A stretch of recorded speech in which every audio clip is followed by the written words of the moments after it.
Shalom Aleichem. Aujourd'hui, on va parler plusieurs points qui sont en rapport avec la fête de Shavuot, mais qui peuvent se trouver aussi dans toute l'année. On sait bien qu'à Shavuot, on étudie toute la nuit, donc on ne va pas dormir.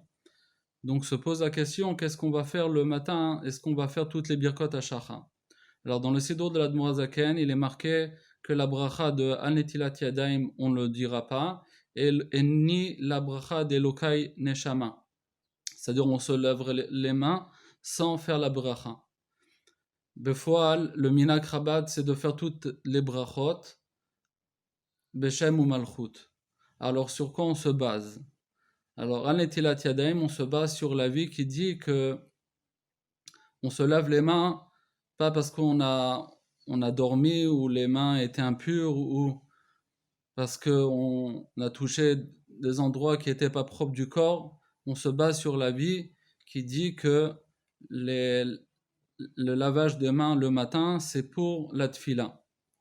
À Shariatzar, ça serait mieux d'aller faire les besoins aux toilettes avant de faire la bracha. Elokai Neshama, on se base sur la vie qui dit que de toute façon, même qu'on n'a pas entendu le coq ou etc., comme on voit bien dans toutes les birkot à Shachar que c'est possible qu'on n'a pas été mitrayev des birkot à Shachar, mais quand même on dit toutes les birkot à Shachar parce que c'est une louange envers Dieu. Donc comme on dit la bracha Ma'avir Shena Mena Yutnuma Me'afapai, c'est-à-dire que Dieu il nous a réveillés et donc Ma'avir Shena, c'est-à-dire que il nous a passé le sommeil alors qu'on n'a pas dormi. Alors comme on fait cette bracha là, alors on peut aussi faire la bracha d'Elokai Neshama, c'est-à-dire que Dieu nous a ramené notre âme. Comme ça, c'est une birkat à Shevach. Sur les birkot à Torah aussi, on dira les birkot à Torah parce qu'on se base sur les avis qui disent que tous les jours, à partir de Halot HaShachar, on est mitrayev de ces brachot-là. Donc, pour récapituler, on fera toutes les birkot à Shachar, Beshem ou Malchut, à partir de Halot HaShachar. Mais la seule bracha ça serait bien d'attendre un peu, c'est Asher Yatzar, d'aller aux toilettes avant. Maintenant, il y a un point qui serait bien de réfléchir, c'est comme chez le minhag Chabad, c'est d'aller dormir avant de faire la tfila. Donc,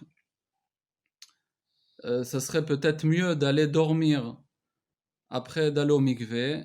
Et après, quand on se lève le matin, alors là, il n'y aura plus de she'ela, on pourra faire les birkot hashachar sans rentrer dans une she'ela. Seulement, il faudra faire attention d'aller dormir et de faire kriyat shema shel shacharit avant d'aller dormir, parce que des fois, on a tendance à se lever après le zman de kriyat shema. Deuxième point qui serait important à parler, c'est comme à Shavuot, on a l'habitude de manger du lait. Alors on sait bien que le minhag Chabad, c'est comme il est dit dans le Zohar, et comme ça c'est marqué dans le Shla, Shnei Luchot Abrit, que nous le minhag Chabad, c'est d'attendre 1 heure après avoir consommé le lait et aussi faire bracha charona. C'est-à-dire si on a mangé un gâteau au lait ou on a bu du lait, il faudra faire al-michya. Et Kamouvan, on mentionnera à la Geffen parce qu'on aura fait Kiddush. Et on dira Boré Fachot si on a mangé quelque chose comme un fromage. Donc le minhag Chabad, c'est d'attendre 1 heure après avoir consommé le lait et faire bracha charona. Donc c'est pas suffisant d'attendre 1 heure. Il faut aussi faire bracha charona. On fait comme le Zohar qui dit que il faut que ça soit après 1 heure et pas dans la même Seouda.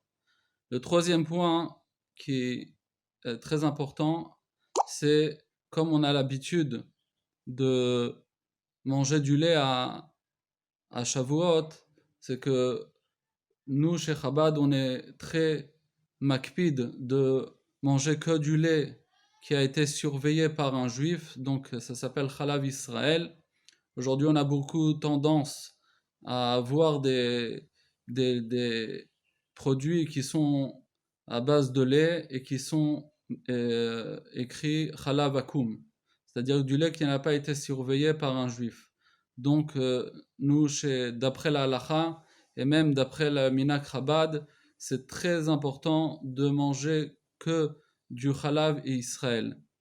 On sait bien que on avait posé une question au rabbi qu'un enfant qui était âgé de 1 ou 2 ans avait consommé sans faire exprès du lait qui était Chalav Akum, qui n'était pas d'un lait de Chalav Israël.